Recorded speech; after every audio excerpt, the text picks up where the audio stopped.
Las infecciones intestinales son el tercer tipo de enfermedad más común en México.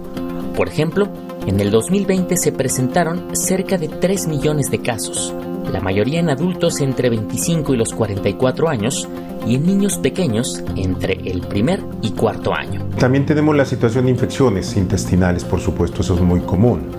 En este caso, los más comunes serían las infecciones por virus, por enterovirus, que dan manifestación clásica de fiebre, diarrea y vómito. Son los más comunes, pero hay otros que causan un problema mucho más severo. Por ejemplo, las infecciones por Escherichia coli o las infecciones por bacterias que son enteroinvasivas. ¿Por qué? Porque dan un cuadro muy aparatoso, diarrea, vómito intenso, fiebre alta, evacuaciones con sangre inclusive y con moco, lo cual obviamente es muy aparatoso y los padres se alertan que algo está sucediendo, ¿no? Y estas infecciones por Escherichia coli, hay una cepa que se llama O157, que es causante de este tipo de infección severa. La Escherichia coli es una bacteria presente en los intestinos de las personas y animales.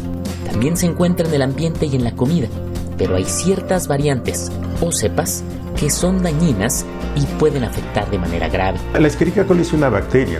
En este caso, este tipo de bacteria puede producir una toxina que lastima como el recubrimiento interior del intestino. Es como un epitelio, es una pequeña alfombra que cubre, pero al inflamarse y penetrar hacia la parte de abajo, donde corren los vasos sanguíneos, entonces se lesionan, se erosionan y producen sangre que va hacia las evacuaciones. Los síntomas más comunes por Escherichia coli son la diarrea grave, cólicos, náuseas, cansancio y fiebre por varios días. ¿Cómo se adquiere este tipo de bacterias? Chicos que van a albercas sin mucho mantenimiento o que nadan en lagunas, en lagos con agua estancada, donde pueden tragar literalmente el agua de la alberca. Consumir carne que no ha sido correctamente cocinada también es muy común. La carne molida, las hamburguesas, cuando se procesa, es decir, la res puede tener esto en su intestino y entonces cuando se procesa, allí va la bacteria y si no se cose correctamente a través de calor, para inactivar esta bacteria o esta toxina, se adquiere también.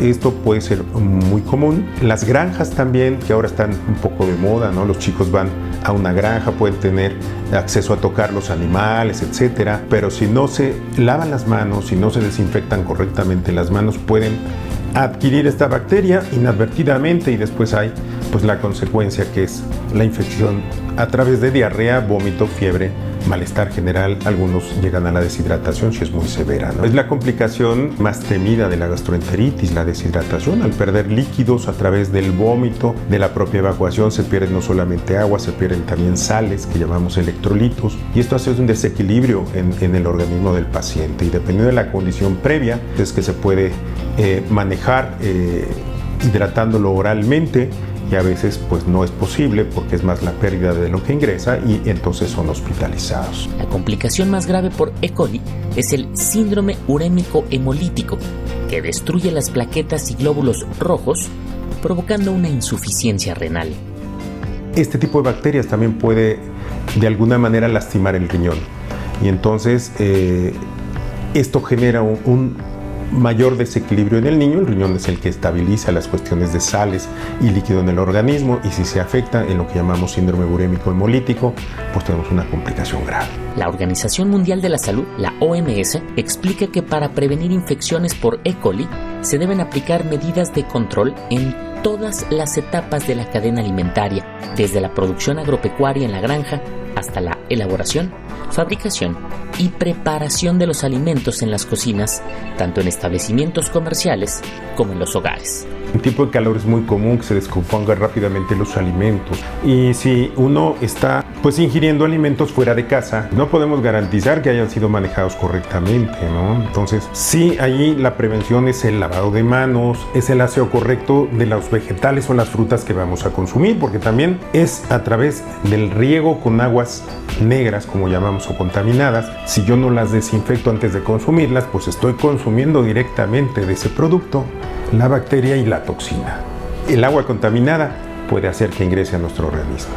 Además de las acciones preventivas, consulte a su médico general o especialista, sobre todo si el niño presenta síntomas como deshidratación, poca orina, dolor en el estómago, fiebre y diarrea persistente o con sangre. Normalmente es el pediatra el de primer contacto, pero siempre nos asesoramos del infectólogo pediatra, o cuando tenemos una complicación, en este caso nefrológica de riñón, pues el nefrólogo pediatra. Es decir, a veces necesitamos de un equipo de participación para asegurar pues el tratamiento correcto del niño, pero de entrada es el pediatra.